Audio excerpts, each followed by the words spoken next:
we're bringing community together to enjoy and to discover what the LA River is. To do this partnership with River LA, eating good food on the riverbanks that we call home in the city of Los Angeles.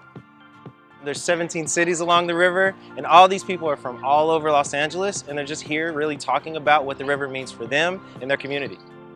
We rode our bikes along the bike path here along the LA River, and then we got a brief history and insight as to how the river came to be its current state.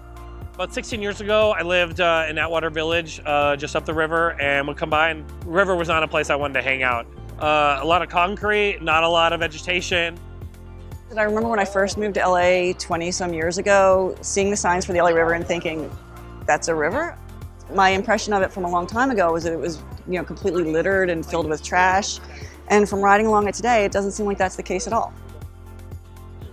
My first memory of the LA River was when I came out here right in this spot and took a bike ride from the Griffith Park down to where we are now. The biggest challenge facing most parts of LA is that of housing insecurity and homelessness. The river is bearing the brunt of a lot of those issues in the community. So I think in order to help the river, we need to really help issues related to homelessness and housing. If we didn't get that right, well then the river could be another thing that people spend a lot of money and time on and didn't really create the benefits that we intended. But the upside is so huge. Never been on the LA River before, crosses so many different municipalities.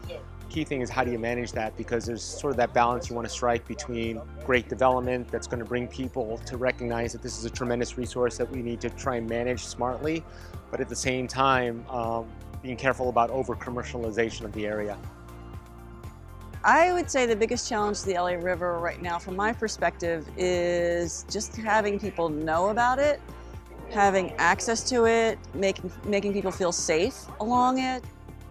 It's come a long way in just the last 15 years. I find myself getting married at the river, spending a lot of time here. And so to see improvements in the river is really seeing an improvement in the lives of Los Angeles.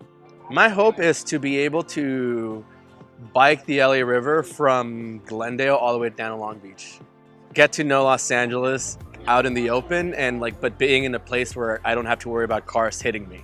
My hope for the LA future, aside from perhaps maybe living along the river one day, would be to just see this continual gradual progress of opening up more public spaces, and really so that more people can access it and understand it. And the more access that people have, the more ability that they have to get near the river and see this sort of stuff and help out, the better off we're all going to be.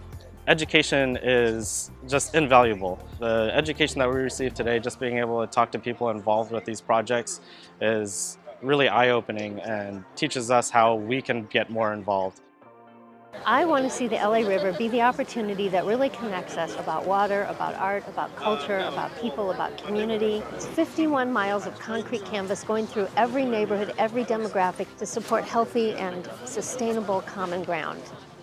I care about the LA River. And I care about the LA River. I care about the LA River because I really feel like it's a great asset for our community. Because we're only as strong and healthy as our rivers are in our city. Because I've just come to realize today how much history is in the river. Because it is one of the few green spaces actually available to people who live in the city. I care about the LA River because it's LA.